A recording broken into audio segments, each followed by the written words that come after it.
Hello and welcome to Pedal Echoes, the podcast where we dive into the rhythm of cycling culture. I'm Alex, and today we're talking about a revolution that's been quietly building traction for the past decade, and now, it's unstoppable. We're exploring the evolution of the gravel bike from its humble beginnings to the high-tech machines of today. Over the next few minutes, we'll take a look at how gravel bikes have transformed, and what the future may hold for this ever-growing movement. Let's rewind to 2015. Gravel riding was still a niche in Europe, while in the US, several bike makers were already testing the waters with purpose-built models. Back then, most gravel frames were made of steel or aluminum materials known for durability over long distances. Carbon? A rarity, and limited to high-end bikes. Geometry was closer to cyclocross, short wheelbases and tight head angles, which made early gravel bikes nimble but unstable on rough terrain. Tires were narrow, usually around 30 to 35 millimeters, because frame clearance was limited. Braking was handled by mechanical disc brakes, where cable pull systems moved the pads, similar to traditional caliper brakes. Hydraulic systems were just too rare and expensive. As for drivetrains, they were mostly road-derived double chainrings, 2x9 or 2x10 setups, not ideal for technical or steep terrain. But there were outliers. In 2015, Cannondale released the Slate, a bike that changed everything. It had a single-ring SRAM 4 CX1 lefty Oliver suspension fork and 650B wheels with 42mm tires. It was a bold preview of where gravel was heading. These were the years when gravel became mainstream in both North America and Europe. Bike manufacturers started creating full gravel-specific lineups. Carbon fiber became more common, while steel and titanium remained popular among custom-build lovers. Aluminum kept its crown for mid-range builds. We began to see internal cable routing and early attempts at vibration damping systems in the frame and cockpit.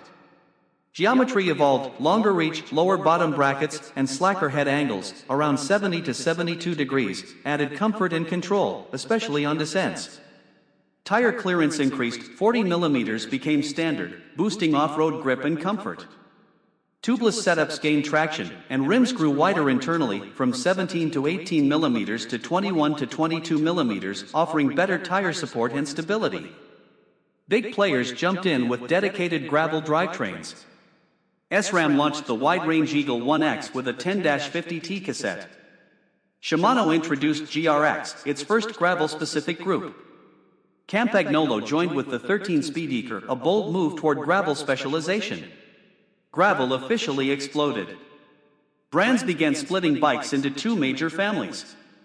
Gravel Race, lightweight, aerodynamic, speed-oriented. Mostly carbon, designed for competition and fast group rides. Adventure/bike packing, more relaxed geometries, roomier for bigger tires and gear mounting, ready for long journeys and rough trails. Frames became more refined. Cables fully disappeared into bars and frames, giving bikes a clean look and better aerodynamics. Suspension forks were now accepted, with 20 to 30 millimeters of travel becoming standard on certain adventure models. Tires kept growing up to 50 millimeters in width, and some bikes adopted 650B wheels to fit mountain bike-like rubber.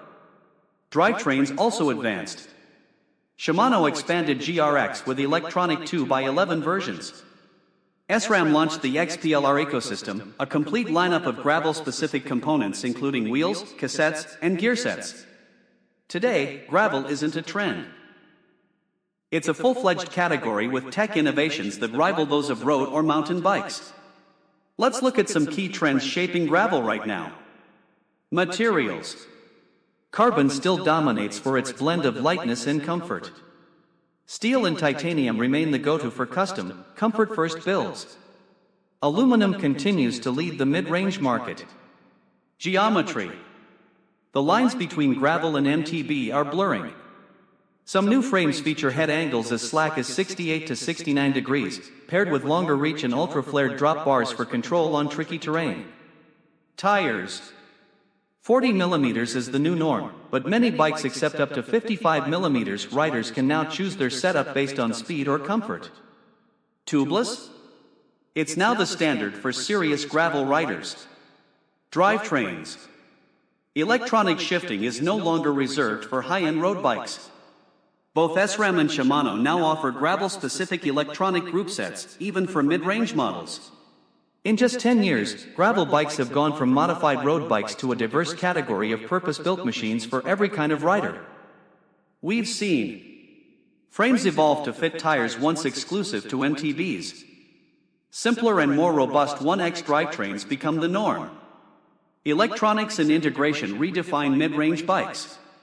And geometry refined for stability, endurance, and control. The gravel revolution is still going strong, and who knows what's around the corner. Whether you race, explore, or pack up for a weekend off-grid, the modern gravel bike is more than a tool, it's a companion for the kind of cycling that feeds the soul. Thanks for tuning in to this episode of Pedal Echoes. I'm Alex, and if you enjoyed this dive into gravel's evolution, make sure to follow, share, and come back for the next ride. Until then, keep your tires wide, your adventures wild, and your echoes rolling.